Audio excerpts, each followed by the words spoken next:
As we enjoy the first weekend in May, many of you viewers might rather be out on a golf course, but that's not possible as the global pandemic has shut courses across the country, although they are in some places starting up. But for most of us, it means the interruption of a wonderful hobby. My next guest, it means the delay of his professional dreams. Michael Gligic is a Canadian professional golfer and a rookie on the PGA Tour, and he joins us from Jupiter, Florida. Michael, thanks for joining us. Let's talk about how you've been keeping busy and staying in shape these days. Yeah, it's been a little tough. Obviously, the circumstances have me doing some at-home workouts now, and I got a putting mat in the living room that I use frequently. But besides that, my golf course has actually remained open during this, and they take a lot of precautions. It doesn't feel totally right being out there, but with it being my job and how safe it does feel out there, I've snuck out periodically to just go practice and keep the reps up. A number of other courses are staying open. A lot of distancing involved. For example, two people who aren't related or don't live together can't share a cart. So essentially you got to force them with 4 carts out there. Just from the standpoint of a guy who does a lot of golfing, what kind of potential confusion could that present out on the courses?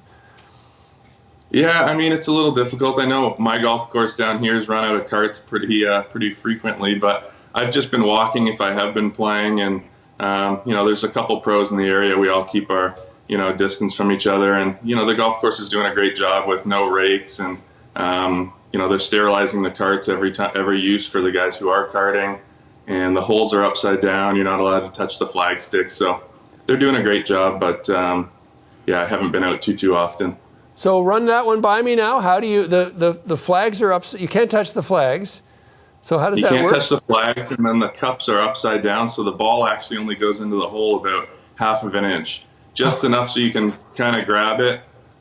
I think that's just to avoid, it going 4 inches underground, and then you're rubbing the side of the hole where other people's hands have been. So it, it does feel actually really safe being out there, and I wouldn't be out there otherwise. Yeah, so hole-in-one isn't going to happen though anytime soon, is it?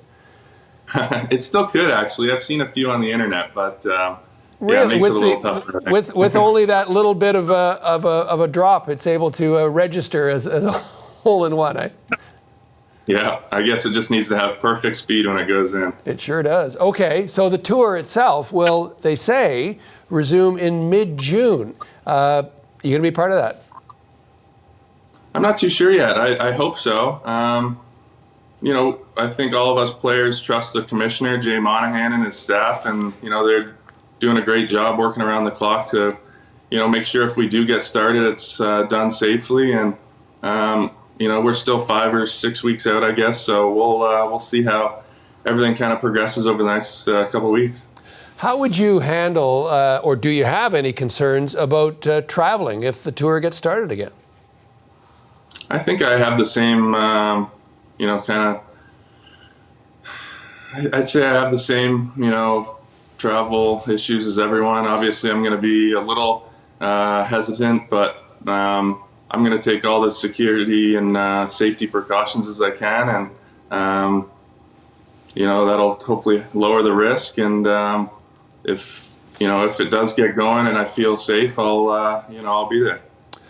Okay, it's not a football stadium or a baseball stadium when it comes to fan reaction, but what would it be like, and what will it be like to play without fans? For me, I don't think it'll make too much difference. I'm a rookie on the PGA Tour, and it wasn't too long ago I was on the mini tours playing with no fans regularly, so I'm pretty used to it. I think, the guys like Tiger Woods and Rory McIlroy, it might be a little odd for them because, I don't know the last time they've played without any fans in competition, so it might be a little weird for them. So maybe it'll give me a little advantage.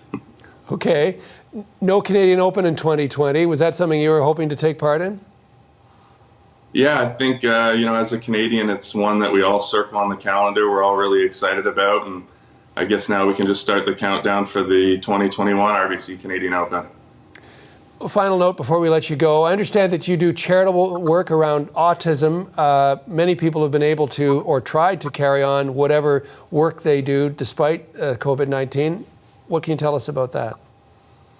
Yeah, I have a brother with autism, so it's only pretty close to me and my family. And, now that I've got a little platform being on the PGA Tour, I'm going to try and use that moving forward to help create awareness. And, I really look up to guys like Jordan Spieth and Ernie Els who do a great job, with special needs. And Ernie Els, having a son himself, he's got a great event called Els for Autism, which, I hope to be part of. And, hopefully one day I can start something like that myself. Michael, we'll stay in touch with you, especially if the tour gets underway. It'd be fascinating to hear your perspective on how it's all unfolding. Really appreciate your time. Thanks, John. Michael Gligic is the GPA Tour rookie that he hopes to get well underway later this year, and he spoke to us from Jupiter, Florida.